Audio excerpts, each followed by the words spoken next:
So what is strategic organization development? We basically, if you think about it, in the 80s we had, re-engineering, total quality management.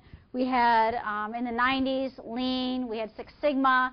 A lot of that stuff now never really tied back to financials and never really tied back to the strategy of the company.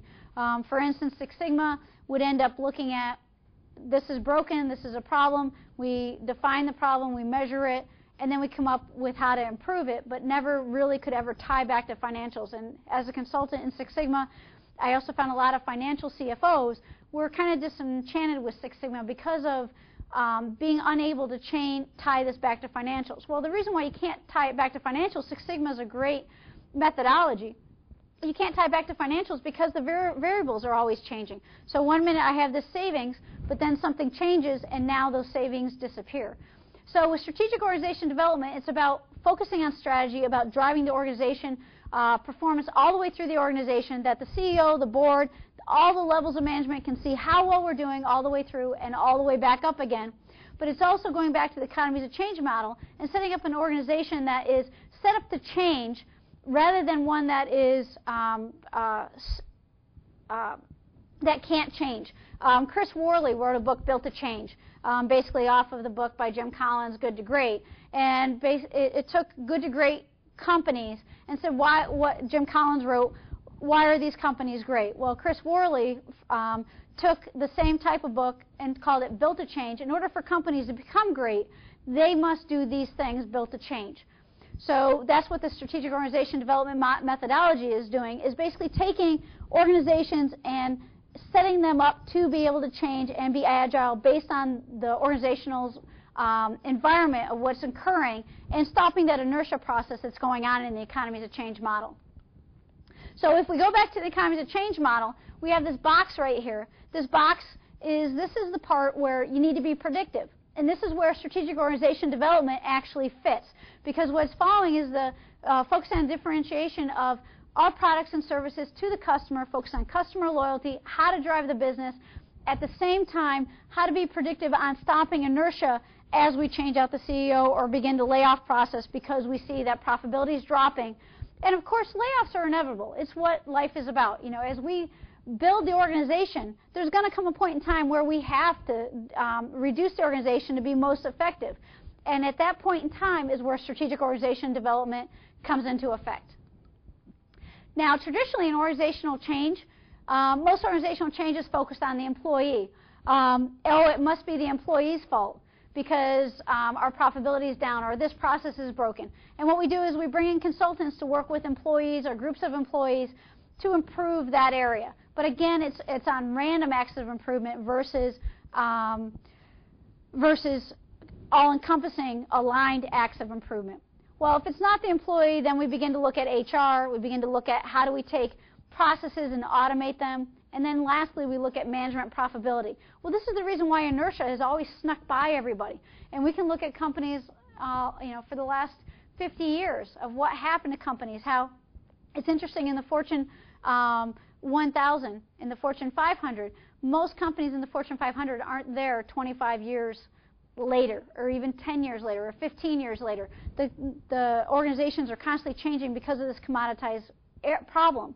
So what's happening is we're so focused on employees that the one part that we need to focus on, which is inertia, which is down here in the management profitability area, we spend the least amount of time on. We don't look at it as a management problem.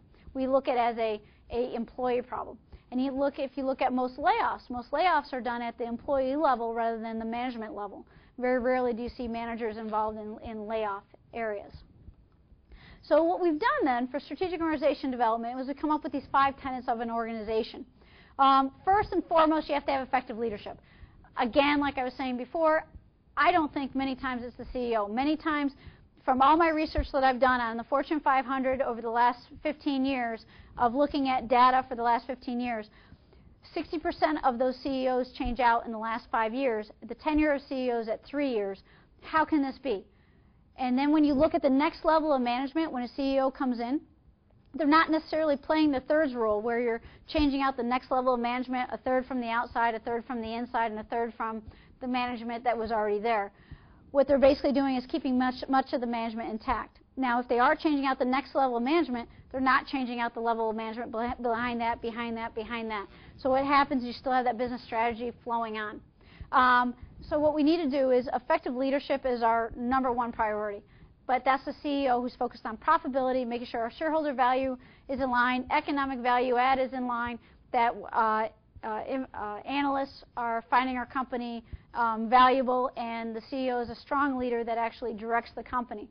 But then what we have to do now is focus on management, because we have to see where is the business strategy actually driving us, and how is this inertia actually going on its own direction when the company is actually dropping down and we can't get this curve going back up again. So the problem is with management, you have to have great management, but the problem is you don't know where the problems are in the business strategy. What part of this organization is driving the business strategy still? Why is it that our financials, we meet in the boardroom with the presidents and we see our financial numbers are off, or we haven't made as much profit, and every president or every business unit is saying, our numbers are great, we're doing well. This is, nothing is ever really truly negative, because we don't really talk about negative stuff. The CEO is typically the person who has to bring up the negative to the business units. Well, the problem is that we really don't know where the problems are, because overall this unit may be performing well, this unit may be performing well, but as you bring them all together, we begin to see where there's areas. That's why customer loyalty and performance management are so important. Because what you do is by focusing on customer loyalty and putting a customer experience program in place that focuses on customer loyalty and understanding where the customer needs are and customer report cards, we begin now to become predictive on customers and in which customers are going to leave us and which customers aren't. But performance management is ultimately the backbone of this entire thing. Performance management is seen by a lot of people in a lot of different ways. If I was talking to HR, performance management is the appraisal of an employee.